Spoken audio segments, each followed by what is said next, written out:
The people of Israel have smote some of their enemies, bloodied their noses, and hunted some to extinction. This created fear among those that were around them. Numbers 22:1. The Israelites journeyed and encamped in the plains of Moab on the east side of the Jordan River at Jericho. The Israelites have been on quite the journey. They've been going all over the place. They've been wandering around aimlessly for 40 years, but now it's time to actually get to the promised land. And they were denied entry into Edom, so they had to take another path, the scenic route. And along the way, Aaron, Moses' older brother, retired from his priesthood. He passed away. Same with his sister Miriam. So now it's just Moses and the congregation on this journey towards the promised land. So they basically circumnavigated Edom to get closer to the promised land. And some of the locals, they came out to fight them and they pushed them back. But now they are in the plains of Moab, which is on the east side of the Jordan River. Now on the west side of the Jordan River, that's where Jerusalem is. And I think that's kind of what their destination is. If you look at what the promised land was and everything that was promised to Abraham, it is an incredibly large amount of landmass. I don't think they ever truly had possession of all the land that God was offering them, mostly due to their disobedience. God says to go here and wipe out the natives and then take over the land, but they failed to do that on several occasions, and they were never really able to have command over the entire area that was prescribed to them by the Lord. And those groups that they failed to eliminate would continue to attack them throughout generations and be a thorn to their side. Numbers 22:2. And Balak, the king of Moab, son of Zippor, saw all that Israel had done to the Amorites. 22:3.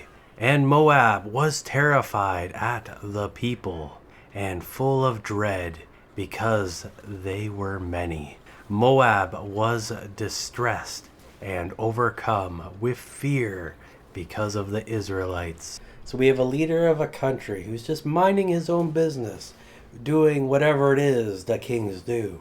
And his spies come to him and they report that there's a very large group of people camping out in the plains of his country.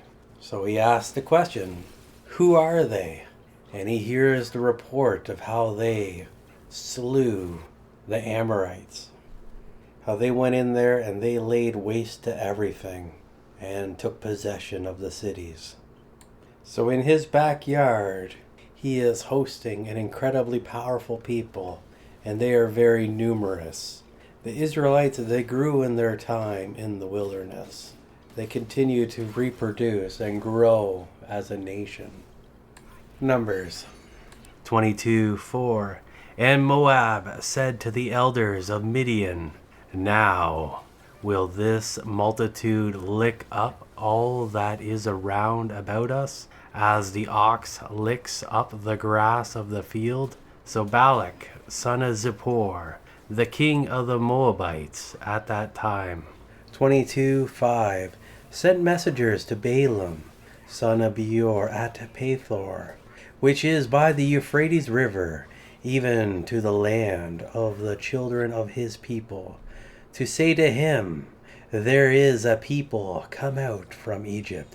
Behold, they cover the face of the earth, and they have settled down and dwell opposite to us.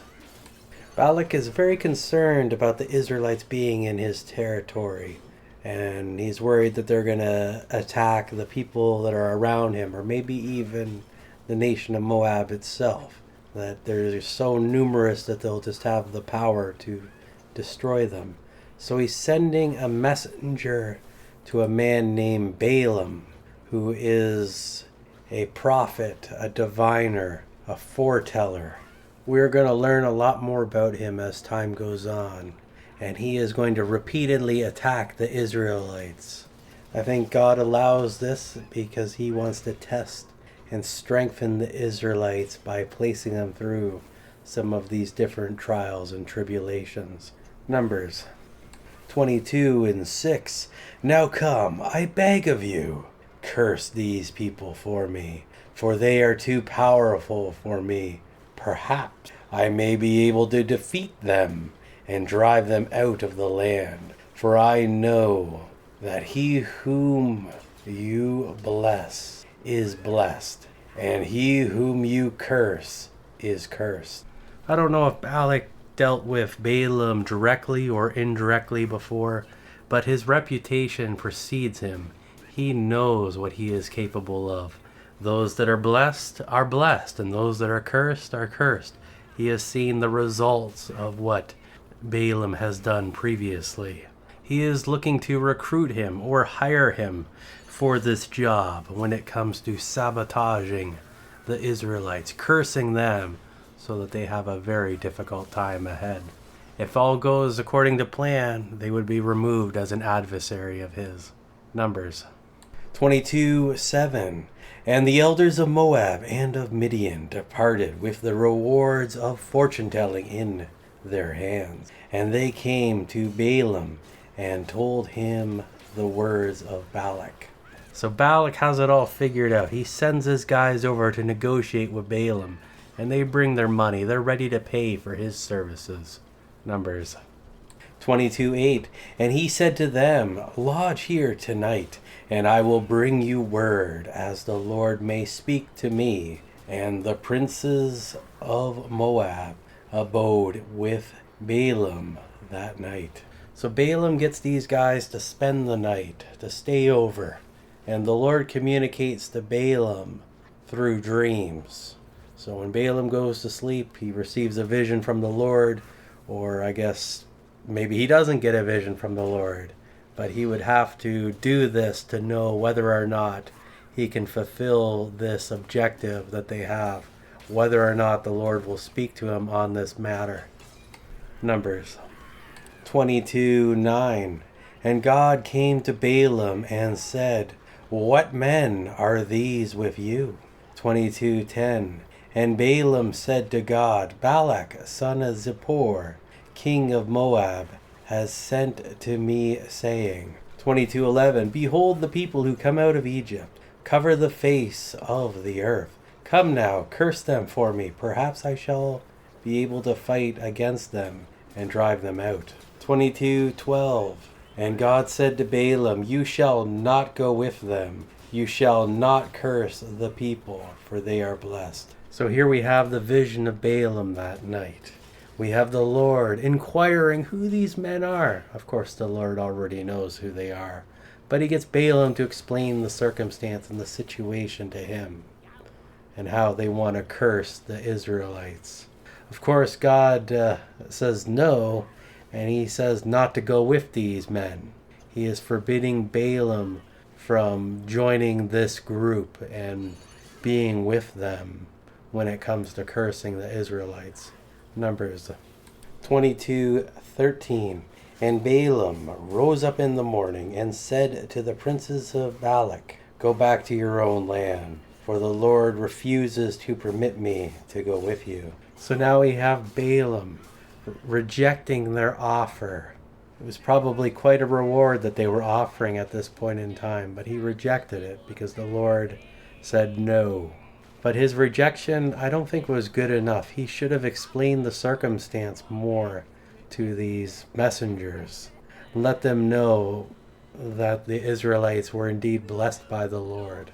Maybe that would have been beneficial to them to know, and they could have reached a different type of arrangement. But in his silence and in his omission, he didn't really tell them exactly what was going on. He just said that the Lord said no. Numbers 22:14. So the princes of Moab rose up and went to Balak and said, Balaam refuses to come with us. 22:15. Then Balak again sent princes, more of them, and more honorable than the first. So the messengers return home to their king and inform him of what transpired. And what does the king do? He sends more distinguished, more important messengers with probably even more money to try to persuade Balaam. So they make the trek back to try again. Numbers 22:16. And they came to Balaam and said to him, Thus says Balak, son of Zippor, I beg of you, let nothing hinder you from coming to me. 22:17. For I will promote you to a very great honor, and I will do whatever you tell me. So come, I beg of you, curse this people for me. 22:18. And Balaam answered the servants of Balak, If Balak would give me his house full of silver and gold, I cannot go beyond the word of the Lord my God, to do less or more. So the new messengers come, and they're master negotiators, and they raise the stakes tremendously, offering great honor and great wealth to Balaam. Balaam, of course, has a weak heart, so he asks for the house full of gold and silver. He raises it. He sets his price to them. He sets his price to betraying the Lord and what the Lord has ordered him to do. Whether he realizes this or not, he thinks he can just do his own thing. Numbers 22:19. Now therefore I pray you, tarry here again tonight, that I may know what more the Lord will say to me. 22:20. And God came to Balaam at night and said to him, If the men come to call you, rise up and go with them, but still only what I tell you you may do. So Balaam has received another communication from the Lord, and this time he is granted permission to go with them if they ask. But that is the extent of it. He is still forbidden from cursing them, and any further action needs to be permitted by the Lord beforehand. Numbers 22:21. And Balaam rose up in the morning and saddled his donkey and went with the princes of Moab. 22:22. And God's anger was kindled because he went, and the angel of the Lord stood in the way as an adversary against him. Now he was riding upon his donkey, and his 2 servants were with him. So Balaam has risen in the morning, and he has loaded up his donkey, he got on his donkey, and he's off on a journey with the princes of Moab. The Lord gave him permission to go, but he wasn't happy with it. This angered the Lord. So he is going to make Balaam's life a little bit more interesting, sending out the angel of the Lord to be an adversary against Balaam. Numbers 22:23. And the donkey saw the angel of the Lord standing in the way, and his sword drawn in his hand. And the donkey turned aside out of the way and went into the field. And Balaam struck the donkey to turn her into the way. So the donkey has the ability to see the angel of the Lord, but Balaam does not. So they're moving ahead forward, and the donkey sees the angel of the Lord, and it takes a path to avoid the angel of the Lord. Of course, Balaam, not seeing the angel of the Lord, wonders what's going on. Why is his donkey being spooked? There's nothing there.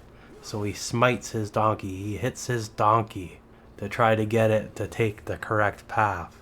But it's not listening to him. It's not being obedient. Numbers 22:24. But the angel of the Lord stood in a path of the vineyards, a wall on this side and a wall on that side. 22:25. And when the donkey saw the angel of the Lord, she thrust herself against the wall and crushed Balaam's foot against it, and he struck her again. So they've continued on, but now they're at a different location where there's a wall on each side of them. And the angel of the Lord appears again before the donkey, and the donkey, not wanting to hit it, bashes into the side of the wall and hurts Balaam's leg. So he hits the donkey again, not knowing what's going on. This is very strange for his donkey, who's generally really well behaved. Typically, donkeys are a much more intelligent animal than horses. Donkeys have the reputations they do for being stubborn because they will go out of their way not to be hurt. If they think a path is unsafe, they won't take that path. They'll be very, very stubborn. Whereas a horse, they don't typically think that far ahead. Numbers 22:26. And the angel of the Lord went further and stood in a narrow place where there was no room to turn, either to the right hand or to the left. 22:27. And when the donkey saw the angel of the Lord, she fell down under Balaam, and Balaam's anger was kindled, and he struck the donkey with his staff. So first we have a broad path where the donkey can just go around. Then we have a narrow one where the donkey is able to get by hugging the wall. And now we're at a path that is so tight that the donkey has no option but to fall on its face, to go down head first to prevent running into this angel. Of course, Balaam, this is strike number 3. This is the 3rd time he has struck this donkey. Numbers 22:28. And the Lord opened the mouth of the donkey, and she said to Balaam, What have I done to you, that you should strike me these 3 times? So the Lord has granted this donkey the ability to speak, and the donkey voices its complaints against Balaam for the abuse it has been sustained. I'm sure this was quite a shock to Balaam when his donkey began talking to him. Numbers 22:29. And Balaam said to the donkey, Because you have ridiculed and provoked me, I wish there were a sword in my hand, for now I would kill you. So when Balaam's donkey went forward, I have the feeling that he probably fell off his donkey and fell to the ground, and it was probably quite painful, and it was his rage talking more so than his reason, because he is negotiating and talking to a donkey and doesn't perceive that as being a little bit strange. He's just acting as if that was normal. Numbers 22:30. And the donkey said to Balaam, Am I not your donkey, upon which you have ridden all your life long until this day? Was I ever accustomed to do so to you? And he said, No. The donkey is implying that due to their long, lengthy relationship and the character of the donkey, that he should have taken a greater look at the circumstances and not just been blinded by rage. To trust the animal after its years of service. Numbers 22:31. Then the Lord opened Balaam's eyes, and he saw the angel of the Lord standing in the way, with his sword drawn in his hand. And he bowed his head and fell on his face. 22:32. And the angel of the Lord said to him, Why have you struck your donkey these 3 times? See, I came out to stand against and resist you, for your behavior is willfully obstinate and contrary before me. Now if the angel of the Lord being visible, Balaam is now able to see the truth to the reality and the folly of his ways, for the angel is explaining to him where he went wrong. Numbers 22:33. And the ass saw me and turned from me these 3 times. If she had not turned from me, surely I would have slain you and saved her alive. I like how the angel of the Lord is giving credit to the donkey for preserving Balaam. I just think that's kind of a fascinating thing, that his animal was what saved him. The angel of the Lord, he was there, he was ready, he was going to strike him down, but it was the donkey that saved him. Numbers 22:34. Balaam said to the angel of the Lord, I have sinned, for I did not know you stood in the way against me. But now, if I am going to displease you, I will return." Now that Balaam has seen the angel of the Lord and realizes that he has sinned, he is willing to end this and to go back. Numbers 22:35. The angel of the Lord said to Balaam, "Go with the men, but you shall speak only what I tell you." So Balaam went with the princes of Balak. Balaam was disobedient to the Lord, and he was chastised as a result of it. But he's still going to end up going on this journey with these princes of Moab. But now things have been explained a little bit more clearly to him on how he should act and what he should say and what he should do when he's around these people, as to not misconstrue the Lord. Numbers 22:36. When Balak heard that Balaam had come, he went out to meet him at the city of Moab, on the border formed by the Arnon River, at the furthest end of the boundary. 22:37. Balak said to Balaam, "Did I not earnestly send to you to ask you to come to me? Why did you not come? Am not I able to promote you to honor?" So Balaam has arrived, and Balak goes out to see him, and he gives him a little bit of a hard time that he didn't come the first time he asked, that he had to send more distinguished people to go pick him up. Numbers 22:38. And Balaam said to Balak, "Indeed I have come to you, but do I now have any power at all to say anything? The word that God puts in my mouth, that shall I speak."